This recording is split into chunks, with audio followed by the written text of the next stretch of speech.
32절을 한번 읽고 그리고 여러분이 읽으시면 되겠습니다.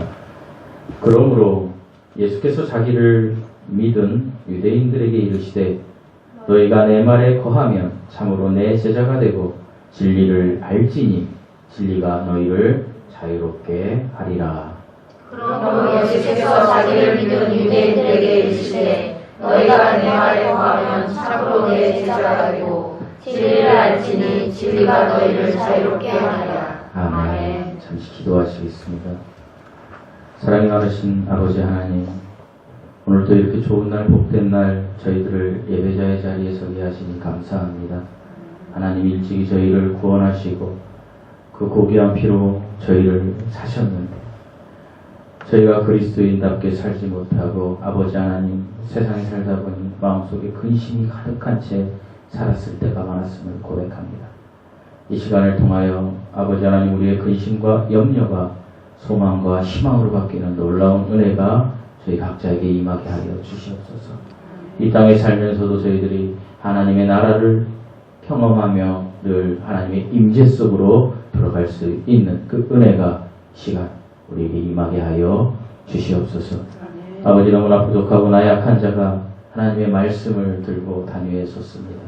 하나님 무엇보다도 두렵고 떨리는 마음으로 하나님 말씀을 전하게 하시고 인간의 말은 모든 것을 하나님 막아주시고 오직 우리 하나님께서 명령하신 그 말씀만 전해서 전하는 자나 듣는 모든 사람들이 동일하게 은혜 받는 귀한 시간 되게 하여 주시옵소서. 감사드리며 예수님의 이름으로 기도드리옵나이다. 아멘. 아멘. 샬롬. 샬롬. 샬롬. 샬롬. 제가 잘 웃는 상이 아닙니다. 하지만 우리가 예수님 앞에 하나님의 임재 속으로 들어가려면 웃지는 않아도 평안한 모습이 되어야 돼요. 샬롬 하면은 평안해집니다. 다시 한번 해볼까요? 샬롬. 샬롬. 평안해지셨습니까? 성경에서 말하고 있는 자유가 무엇일까요? 자유라는 의미가 무엇일까요? 자유라는 것은 사람이 어떤 속박에서 벗어나는 것을 자유라고 합니다.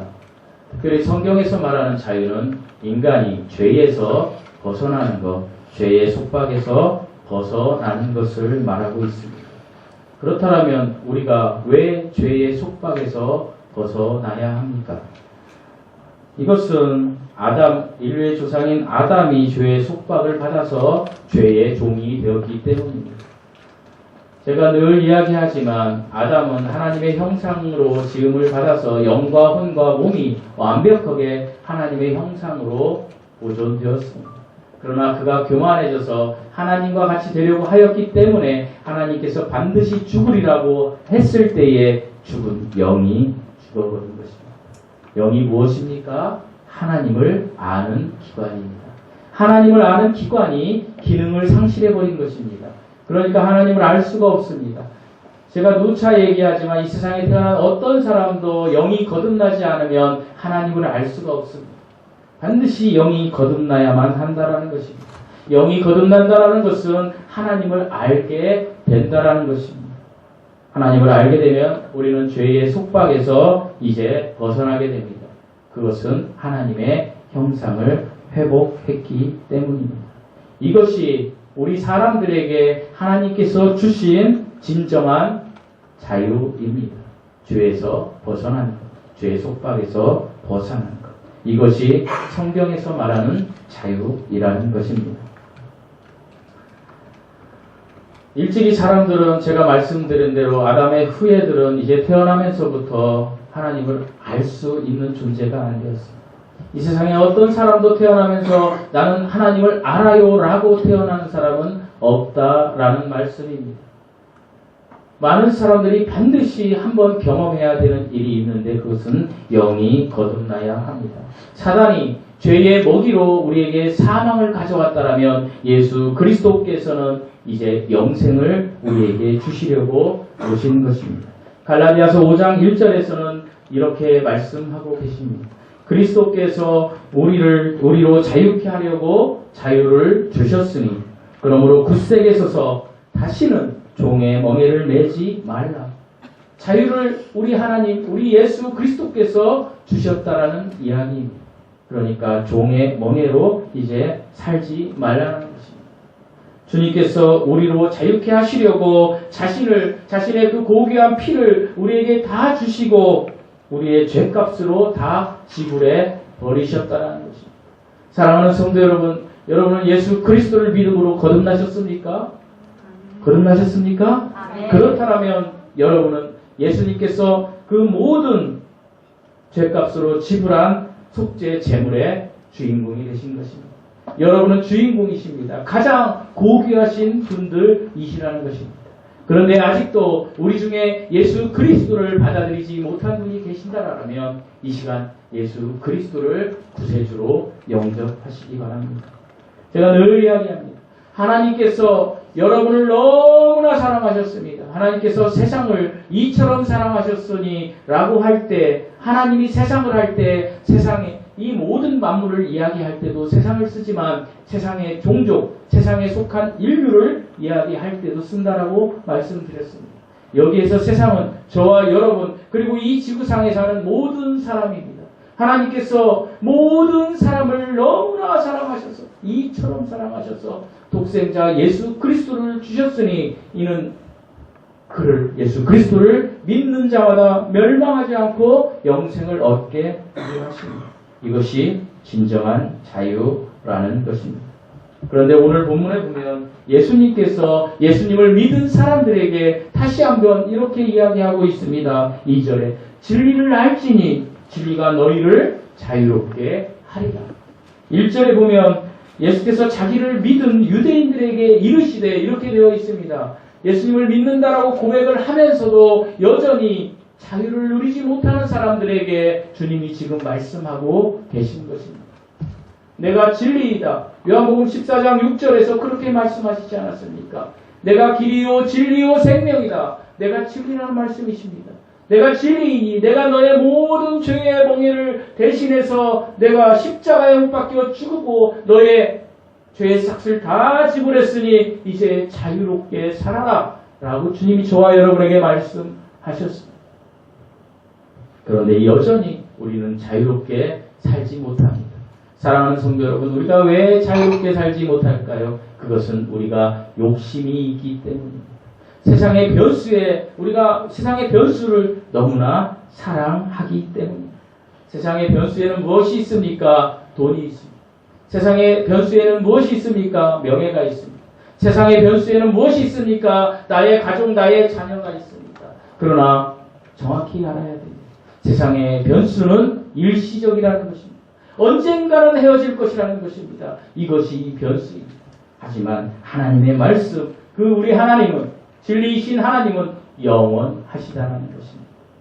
사랑하는 성도 여러분, 우리가 자유롭게 사는 길은 영원의 소망을 두고 이 세상에서 가장 성실하게, 가장 정직하게 살아갈 때에, 그때에 우리는 진정으로 하나님이 주시는 자유를 느낄 수 있는 것입니다. 그런데 저와 같은 지도자들, 특별히 예수 그리스도를 만났다라고 이야기하는 지도자들, 목사나 많은 종교 지도자들도 세상의 변수를 사랑하지 않습니까? 세상의 변수를 사랑해서 마치 교회에 헌금을 내야만 가장 큰 가치인 것처럼 생각하고 있지는 않느냐는 말씀. 하나님께서 우리에게 가장 크게 느끼는 가치는 우리의 마음이 믿음이라는 통로를 통해서 하나님과 늘 대화하며 하나님의 임재 속으로 들어가는 것을 하나님이 원하신다는 사실을 믿으시기 바랍니다. 사랑하는 성도 여러분, 세상의 변수는 우리가 영원한 영생의 소망을 가지고 정직하고 성실하게 살아갈 때에 하나님께서 각기 분량대로 채워주시는 것입니다. 그럴 때 우리는 감사함으로 받고 하나님 앞에 나아가면 되는 것입니다. 그러나 그럼에도 불구하고 많은 사람들이 진정한 자유를 누리지 못합니다. 어떤 사람만이 진정한 자유를 누릴 수 그러면 있을까요? 오늘 본문 말씀을 중심으로 해서 제가 어떤 사람이 진정한 자유를 누릴 수 있을까? 두 가지 말씀을 가지고, 두 가지 논제를 가지고 여러분과 말씀을 나누려고 합니다. 첫 번째입니다. 진리를 깨달은 사람만이 자유를 누릴 수 있습니다. 무엇을 깨달은 사람이요? 진리를 깨달은 사람. 우리 1절, 2절 다시 한번 읽으시겠습니다. 1절, 2절입니다. 시작. 그러므로 예수께서 자기를 믿는 유대인들에게 이르시되 너희가 내 말을 구하면 참으로 내 제자가 되고 진리를 알지니 진리가 너희를 자유롭게 하리라. 진리가 무엇입니까? 진리는 요한복음 14장 6절에 예수 그리스도라고 말씀하셨습니다. 예수 그리스도께서는 육신의 몸으로 오시기 전에 무엇으로 모든 만물의 편재에 있었다라고 말씀하고 계십니까? 말씀으로 계셨다라고 합니다. 그러면 이 말씀이 우리 인간에게 표현되어서 기록된 책이 있습니다. 이것이 무엇입니까? 성경입니다. 바이블입니다. 우리는 성경 말씀, 특별히 하나님의 말씀이 진리라는 것을 깨달을 때만 자유를 누릴 수 있다라는 이야기입니다. 무엇이나 그것을 깨닫지 못하는 사람은 그것이 아무리 자기에게 유익한 것이라 할지라도 유익한 것이 될 수 없습니다. 어떤 사람이 이런 기도를 했다라고 합니다. 너무나 가난합니다. 배가 고픕니다. 뭘 가지고 싶은데. 그래서 하나님 앞에 기도합니다. 하나님, 제발 저 이번 주에 로또 복권 한번 되게 해주세요. 간절히 기도합니다. 기도만 열심히 합니다. 그럴 때 그에게 들려온 한 음성이 있었습니다. 복권이 되고 싶니? 그럼 복권을 사라. 복권을 사지 않고 기도하지 않으면 안 된다라는 이야기입니다. 그러니까 무슨 이야기입니까? 하나님의 말씀이 진리인데 이 진리를 깨달아야 하는데 이 하나님의 말씀을 읽지 않고 듣지 않고 하나님의 말씀과 전혀 분리된 삶을 살다가 하나님 제가 진리 안에서 자유케 되기를 원합니다. 백날 이야기해도 되지 않는다는 것입니다. 사랑하는 성도 여러분, 우리가 그리스도인이 되었습니까? 그러면 우리는 말씀과 기도가 균형 잡힌 삶을 반드시 살아야 합니다. 왜 그렇습니까? 하나님의 말씀이 진리이기 때문입니다. 하나님의 말씀을 깨달았을 때 우리가 진정으로 자유할 수 있기 때문입니다. 그러면 진리신이 하나님의 말씀, 이 성경 전체에서 하나님이 가장 중요하게 이야기하시는 메시지가 무엇이라고 여러분은 생각합니까? 그것은 바로 예수 그리스도의 말씀을 듣고 그분을 보내신 성부 하나님을 믿는 자는 누구나 영생을 갖게 될 것이다 라는 것입니다. 그 사람은 후에 벌에 대한 심판을 받지 않고 그 사람은 사망으로부터 나와 생명으로 넘어간다. 이것이 가장 중요한 메시지입니다. 가장 중요한 메시지가 이것이라면 사랑하는 성도 여러분, 우리가 이 땅에서 사는 것에 먼저 우선순위를 두어야 하겠습니까? 아니면 하나님의 말씀에 먼저 우선순위를 두어야 하겠습니까? 반드시 하나님의 말씀에 먼저 우선순위를 우리는 두어야 합니다. 왜 그렇습니까? 하나님의 말씀은 영원한 말씀이고 하나님의 말씀은 우리의 삶을 변화시킬 수 있는 근원이기 때문입니다. 오늘날의 많은 무신론자들, 특별히 많이 배운 사람들, 천체 물리학자들의 설명에 따르면 이런 이야기를 합니다. 모든 항성과 행성, 모든 별들은 수명이 다하면 소멸되어 버린다. 계속해서 우주에서는 별들이 생성되고 그리고 소멸되는 반복 사건들이 일어난다. 이것은 살아있는 생명뿐이 아니고 무기체에서도 역시 생성과 소멸을 경험하게 된다라고 이야기합니다. 따라서 이 사람들은 이렇게 이야기합니다. 따라서 인간이 출생하고 사망하는 것은 지극히 정상적인 순환 과정일 뿐이다. 이 세상에 많은 종교들이 이야기하는 것입니다. 순환 과정, 불교에서 이야기하지 않습니까? 이 생에서 정말로 열심히 정직하게 착하게 살면 다음 생에 또 사람으로 태어납니다. 여러분, 그렇게 윤회되어서 사람으로 태어나면 또 뭐 할 것입니까? 사람으로 태어날 때에 그 사람 또 평생 또 자기 욕심으로 변수를 살아가면서 어떻게 하면 돈 좀 더 벌을까? 어떻게 하면 우리 자녀가 잘 될까? 어떻게 하면 내가 또 사람들 앞에 명예를 가질까? 그러면서 계속 살지 않겠습니까? 욕심으로 힘들게. 우주과학자들이 이야기하는 게 이런 것들이라는 것입니다. 순환 과정. 그것을 조금 유식하게 이야기하면 따라서 해보시겠습니다. 엔트로피. 들어보셨어요? 엔트로피 법칙이라고 합니다. 엔트로피 법칙이라는 것은 모든 현상은 항상 전체가 증가하는 방향으로 간다. 그러니까 다시 말해서 쉽게 이야기하면 모든 것이 무질서한 방향으로 전개된다. 그래서 무질서한 방향으로 전개되기 때문에 모든 사람은 반드시 죽고 그들은 소멸된다. 모든 것은 멸성된다. 멸성이라는 것은 없어진다라는 뜻입니다. 많은 사람들이 그렇게 이야기합니다. 죽으면 끝이지. 그 다음에 뭐가 있어? 사랑하는 성도 여러분, 죽으면 끝이라는 한 가지 사실이 있습니다. 그런데 우리처럼 그리스도인들이 죽으면 그 다음에 천국과 지옥에 가는 심판이 있어요라는 한 가지 또 사실이 있습니다. 그러면 모든 사람에게 이 죽으면 끝이라는 사실을 믿은 사람에게는 죽으면 끝인 것이 가고, 우리와 같이 그리스도인들, 예수 그리스도를 믿는 사람은 천국에 가고 그렇지 않으면 지옥에 간다는 이야기를 하는 사람들은 그 사실에 적용되겠습니까? 아닙니다. 모든 사람은 반드시 한 가지 사실에만 적용될 것입니다. 무엇입니까? 죽으면 끝이든지, 우리도 마찬가지로 죽으면 끝이든지, 아니면 저희들이 이야기한 것처럼 죽으면 천국과 지옥이 있어서 아이고 이럴 수가, 이렇게 할 것이라는 것입니다.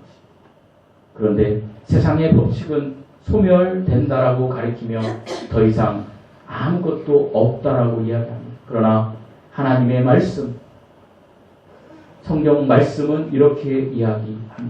한 번 죽는 것은 사람에게 정해진 것이요, 그 후에는 반드시 심판이 있다. 우리는 이 사실을 믿는 것입니다. 사랑하는 성도 여러분, 설령 정말 그렇진 않지만 죽으면 끝이다라는 것이 있다라면 우리는 손해볼 게 아무것도 없습니다. 왜요? 죽으면 끝이니까. 왜요? 우리가 이 땅에서 살면서 우리가 뭐 도둑질합니까? 우리가 나쁜 짓 합니까? 아닙니다. 우리는 세상 사람들보다 더 거룩하고 더 도덕적으로 살으려고 노력합니다. 그렇게 해야 됩니다. 그리스도의 향기가 나오도록 노력해야 됩니다. 그런데 우리가 죽으면 끝이었습니다. 그럼 우리는 손해볼 게 없습니다. 그런데 성경에서 이야기한 대로 죽음이 천국과 지옥이 있습니다. 그러면 죽으면 끝이라고 이야기했던 사람들은 전부 다 어디로 갑니까? 소울, 지옥으로 간다는 것입니다. 그리고 우리는 천국으로 가면서 하나님 만세를 부르며 갈 것입니다. 사랑하는 성도 여러분, 어디에 투자하시겠습니까? 손해볼 곳에 투자하시겠습니까? 아니면 내가 영원히 누릴 영생, 그 이익 보는 곳에 투자하시겠습니까? 이건 아주 기초적인 것입니다. 그리스도인이 아닌 사람들에게도 물어보면 당근 이쪽으로 간다고 이야기할 것입니다. 그러나 많은 사람들이 무지한 채 죽으면 끝이다라고 생각하며 이쪽을 선택하지 않는다라는 사실입니다. 그러나 여러분은 이쪽을 선택하셨습니다. 여러분은 축복된 사람들입니다. 여러분들은 하나님이 고귀하게 쓰시는 사람들입니다. 오늘부터 자존감을 가지고 이 하나님의 말씀을 믿는 자녀로 하나님의 말씀을 듣고 하나님의 말씀을 연구하며 하나님의 말씀을 보고 자꾸 그러면서 하나님의 임재 속으로 막 들어가다 보면 여러분의 인생이 바뀔 것입니다. 실패된 인생이 성공으로 바뀔 것입니다. 하나님을 바라보십시오. 사람을 바라보지 마십시오. 여기 있는 서 있는 목사도 바라보지 마시고, 여러분의 아들이 뛰어납니까? 바라보지 마십시오. 우리 직장에 부장님 아들이 이번에 수능 시험을 봤는데 수능 시험을 봤는데요. 수능 만점이 4명이 나왔다라고 합니다. 그런데 우리 직장의 그 부장 아들이 수능 시험을 봤는데 1개 틀렸다라고 합니다. 몇 개요? 1개. 이게 사람입니까? 그래서 제가 이렇게 얘기했습니다. 그게 사람인가? 이렇게 얘기했습니다. 사랑하는 성도 여러분, 세상 것을 다 맞춰도 하나님께서 말씀하신 것을 선택하지 않았을 때 그거 하나 틀리면 지옥으로 갈 수 있습니다. 여러분은 예수 그리스도를 구세주로 받아들이셨으면 가장 고귀한 진리를 가슴에 품으신 것입니다. 수능에 하나 틀린 학생보다도 여러분은 하나님이 더 많이 사랑하는 존재들이 된 것입니다. 이 진리를 깨달은 사람은 죽음이라는 심판을 넘어 영원한 영생의 소망으로 살아가기에 참 자유를 누릴 수 있습니다. 이사 가는 것입니다. 이 지구라는 칙칙한 곳, 온통 인터넷을 치면 사회면에 치면 도둑, 강간범, 살인범, 온통 이런 세상에서 우리는 어떤 세상으로 갑니까? 셋째 하늘, 실제 하는 하나님이 계신 곳으로, 위드가 하나님과 함께하는 곳으로 우리는 가게 될 것입니다. 여기에 모여 예배드리는 모든 분들이 이 은혜를 누리고 하나님 나라를 매일매일 경험하는 삶을 사는 은혜가 임하시기를 간절히 축원드립니다.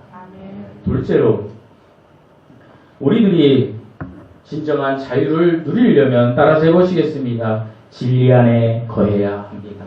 진리 안에 거해야 합니다. 우리 교회에 들어올 때마다 여러분, 제가 저기에서 하나님의 말씀을 많이 써붙였는데 한번 읽어보십시오. 하나님의 말씀에 그 중에 요한복음 15장 7절에는 이런 말씀이 있습니다. 너희가 내 안에 거하고 내 말이 너희 안에 거하면 무엇이든지 원하는 대로 구하라. 그리하면 이루리라. 감 잡으신 분들 있으실 것입니다. 그러니까 우리가 진리 안에 거하려면 진리를 깨달아야 됩니다. 첫 번째, 그것이 무엇이라고 그랬습니까? 하나님의 말씀을 깨달아야 된다는 거죠. 쉽게 이야기하겠습니다. 하나님의 말씀이 있는 곳에 늘 가까이 있으라는 이야기입니다. 그렇다고 이단이 부흥회하는 데 가지 마시고 어느 곳에 있든지 하나님의 말씀을 펼쳐들고 하나님이 나에게 하시는 말씀을 묵상하며, 요즘은 핸드폰도 잘 돼 있지 않습니까? 눈이 아프면 핸드폰 틀어서 들으십시오. 재미가 없습니까? 요즘 바이블 이야기 성경 나와 있습니다. 되게 재밌습니다. 그거라도 들으십시오. 하나님의 말씀을 가까이 하라는 것입니다. 진정으로 자유를 누리시고. 그런데 두 번째로, 진리 안에 거하는 사람, 이것은 기도하는 사람입니다. 너희가 내 안에 거하고 내 말이 너희 안에 거하면 무엇이든지 원하는 대로 어떻게 하라? 구하라. 이것이 무엇입니까? 기도하는 것입니다. 어디 있든지 기도하십시오. 하나님을 신뢰하고 기도하십시오. 그리하면 반드시 이루리라. 제가 이야기하는 것이 아니고 하나님이 지금 이야기하고 계신 것입니다.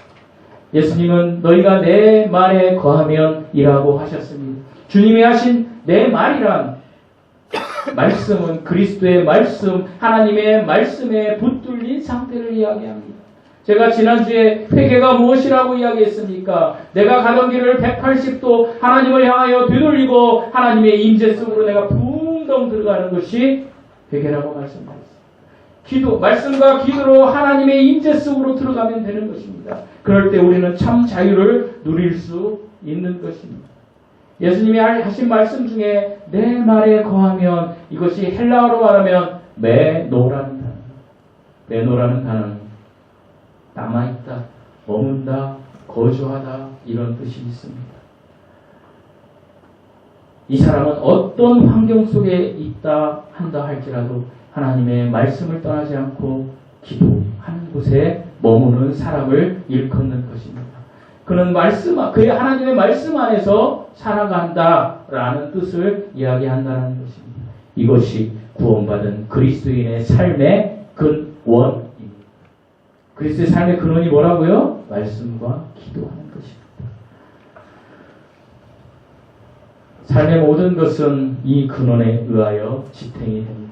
그리스도인은 말씀으로 태어났기 때문에, 말씀으로 영이 거듭났기 때문에 말씀에 우리 삶에 필요한 모든 것들이 하나님의 말씀 속에 들어있다는 사실을 절대로 잊어서는 안 됩니다. 그리스도인이십니까? 그러면 하나님의 말씀을 떠나서 살면 안 됩니다. 사랑하는 성도 여러분, 이제 우리는 말씀 안에 죽음을 뛰어넘는 자유함이 있다는 것을 인식하며 살아가야 합니다. 그럼에도 불구하고 많은 그리스도인들이 특별히 이 진리가 되시는 예수 그리스도를 영접했음에도 불구하고 여전히 자유를 누리지 못한 채 살아갑니다. 저도 그럴 때가 있습니다. 여러분도 그렇지 않습니까? 왜 그럴까요? 왜 아직도 죄의 멍에를 메고 우리가 살아갈 수밖에 없을까요? 그것은 이 세상의 한시적인 시간까지 하나님이 허락한 이 세상의 사탄 마귀가 우리의 자유를 빼앗으려고 눈독을 들이고 기회가 있으면 공격하기 때문입니다. 무엇으로 공격합니까? 우리의 감정으로 공격합니다. 무엇으로 공격한다고요? 우리의 감정으로. 내가 지금 은혜를 받았습니다. 하나님의 말씀 속으로 임재해야지 하고 막 들어가는데 뒤통수에서 누가 나에게 욕을 합니다. 누가 나를 이간질합니다. 그러면 내 감정이 어떻게 됩니까? 몰라. 사탄 마귀가 나의 감정을 통하여 내가 평안하지 못하도록 해버린다는 것입니다. 그럴 때마다 모든 사람은 넘어집니다. 여러분도 넘어질 겁니다. 저도 넘어집니다. 바로 누가 나한테 상대방이 악한 말을 할 때 바로 응사하는 1초에 넘어지는 사람이 있는가 하면 이건 성질 급한 사람. 1시간 있다가 넘어지는 사람이 있습니다. 이 사람도 넘어집니다. 몰아서 넘어지는 사람이 있습니다. 저는 1초하고 약간 두 가지 케이스가 있습니다. 바로 응사할 때도 있고 제 본성이 그렇습니다. 그리고 일주일치 모아놨다가 나갈 때도 있습니다. 왜요? 일주일치 뭡니까? 저에게 누군가가 뭔가를 계속 주입시킵니다. 이렇게 해, 이렇게 해, 이렇게 하면 네, 알았어요. 네, 알았어요. 막 하다가 어느 순간에 이것이 쌓인 것이 나 안 해. 이렇게 돼버린다는 것입니다. 사람은 이런 사람 온화한 사람이라고 이야기하죠. 그리고 참고 계속 가는 사람은 더 위험한 사람이라고 이야기하죠. 그러나 하나님의 기준에서 볼 때는 똑같은 사람입니다. 왜요? 그 사람은 속으로 막 하기 때문입니다. 하나님은 겉으로나 속으로나 하는 모든 사람에게 똑같은 사람이라고 이야기하면서 베드로전서 5장 8절에서 9절 말씀에서 이렇게 말씀하십니다.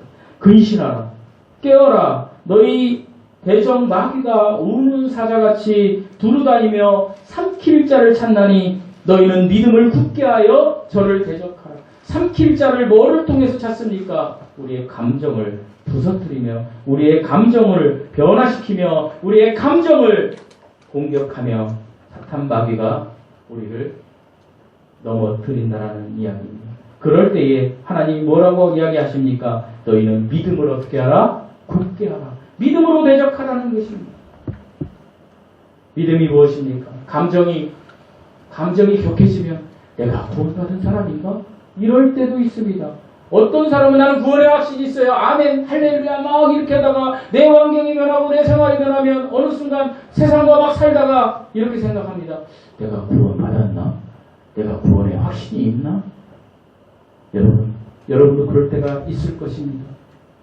내가 성령 충만할 때는 주여 주여 막 이렇게 하고 박수 치고 예배당에 와서 하고 막 봉사할 때는 막 어떻습니까? 섬기는 일 할 때는 막 예수님한테 잘 보이는 게 아니라 목사한테 잘 보이려고 막 청소도 하고 열심히 했는데 어느 순간에 하다 보니까 나만 하고 있네. 쟤는 왜 하네? 이러면서 내 감정이 틀어지지. 그리고 내 감정이 틀어지면 에이 교회 안 가. 교회 가면 뭐해? 하나님의 말씀을 구원받으면 되지 맞지요. 그런데 교회 안 와요. 교회 안 와서 세상에서 막 살으니까 세상 사람들과 접해서 막 세상의 쾌락과 타락한 문화에서 변수를 사랑하는 그 속에서 살다 보니 어느 순간 이렇게 되는 생각이 듭니다. 내가 구원받았나? 이것이 사단이 우리에게 주는 먹이라는 것이. 사랑하는 성도 여러분, 하나님은 언제도 성경 말씀에 어느 구절에도 네가 감정으로 구원받았다 이렇게 이야기하지 않았습니다. 너는 무엇으로 구원받았다? 믿음으로. 예수 그리스도를 향한 믿음을 통하여 네가 구원을 받았느니라 라고 이야기하셨습니다. 믿음은 무엇입니까? 하나님의 말씀을 받아들이고 그것을 진리로 여기는 것입니다. 보이지 않는 것을 사실로 받아들이는 것입니다. 여러분, 지금 이 순간 여러분이 코를 이렇게 한번 막아보십시오. 코를 막아보시고 1분만 견뎌보십시오. 어떻게 되겠습니까? 살 수 없습니다. 이 육신이. 왜요? 공기를 들어 마셔야 됩니다. 하나님은 그렇게 이야기하셨습니다. 하나님의 말씀을 공기를 들여 마시듯이 여러분이 받아들일 때 창조주 하나님, 하나님이 사랑이시구나. I am that I am 스스로 계신 하나님, 최초의 원인자 이 하나님이 우주 만물을 창조하셨구나 라는 것을 여러분이 지금 숨쉬듯이 받아들일 때에 하나님은 그것을 여러분이 하나님을 아는 것으로 인정하고 하나님의 자녀 삼으신다는 것입니다. 사랑하는 성도 여러분, 믿음은 절대로 감정의 변화나 상태가 아닙니다. 우리 중에 감정이 급하신 분들이 있습니다. 감정이 온화하신 분이 있습니다. 어떤 분도 감정 상태에 따라서 내가 구원받을 수는 없는 것입니다. 어떤 사람이 교회에 갔는데, 순복음교회죠, 특별히. 순복음교회에 갔는데 박수치고 막 난리가 났습니다. 막 사람들이 울고 막 난리가 났습니다. 교회 분위기가 온통 시장 분위기 엔드. 무슨 장례식 분위기로 울고 난리가 났습니다. 그 속에 있다 보니 나도 웁니다. 그렇지 않아요. 제가 그걸 어떻게 느끼냐면 장례식장에 가면 이제 그 어르신들 장례식장에 가면 가족들이요, 이제 동료들이 오면 처음에 막 웃고 막 그래요. 회사, 아이 고마워, 막 이렇게 얘기해요. 그러다가 뭔 시기가 있더라고요. 우는 시기인가 봐요. 그러면 아이고 아버지 막 하면서 울잖아요. 되게 웃기잖아요. 그러면 그걸 막 보고 있으면 나도 왠지 막 울컥해가지고 울잖아요. 거기 있는 저도. 여러분 안 그러세요? 저도 감정이 좀 메말라 있는 사람 중에 하나인데 저도 이렇게 울컥하던 때가 있는데 어떤 분위기가 가면 울컥한단 말이에요. 그것은 가짜의 확률이 높다. 반드시 그렇다는 얘기는 아닙니다. 여러분, 감정의 변화는 우리가 구원에 이를 수 없습니다. 오직 하나님의 말씀을 믿음으로 받아들임으로 우리가 구원받을 수 있습니다. 하나님의 말씀을 들으시고 하나님의 말씀을 보시고 하나님의 말씀의 임재 속으로 들어가는 삶을 사십시오. 그러면 여러분들 삶에 하나님이 진리의 자유한 삶을 주실 것입니다. 더 이상 우리의 대적마귀가 우리의 믿음을 보고 더 이상 우리에게 오지 않을 것입니다. 하나님이 말씀하셨습니다. 너의 자아 본성을 주고 비워라. 이것이 한신교의 그 유명한 이중표 목사님의 별세 신앙입니다. 하늘나라 갈 때에 다 비우고 가는 것. 아무리 세상에 좋은 금반지, 보석, 다이아도 다 놓고 가게 되어 있습니다. 우리의 마음을 비울 때에, 그리고 우리의 마음을 다 비우고 나면 내가 아무것도 없을 때에 하나님 앞에 나의 인생을 맡기고 하나님 앞에 간절히 기도하면 하나님이 일하십니다. 우리 교회도 마찬가지입니다. 사랑하는 성도들, 이 교회에 와가지고 헌금 많이 할 생각하지 마십시오. 이 교회에 와서 섬기는 일 많이 할 생각하지 마십시오. 여러분이 저절로 하나님의 임재 속으로 들어가면 그런 것들은 저절로 되는 것입니다. 그런 것을 목사가 강요할 필요가 없다라는 이야기입니다. 저는 여러분에게 한 가지 사실만 말씀드리고 싶습니다. 여러분 삶에서 말씀과 기도를 통하여 하나님의 임재 속으로 한번 들어가 보십시오. 얼마나 좋은지. 그럴 때 하나님이 오늘 우리에게 말씀하신 진리를 알지니, 다른 말로 하면 주 예수 그리스도를 알지니, 주 예수 그리스도가 너희를 자유롭게 하리라. 이 말입니다. 진리는 주 예수 그리스도 하나님의 말씀입니다. 이 자유의 은혜가 이 시간 예배드린 모든 분들에게 임하시길 예수님의 이름으로 축원드립니다. 아멘. 기도하시겠습니다.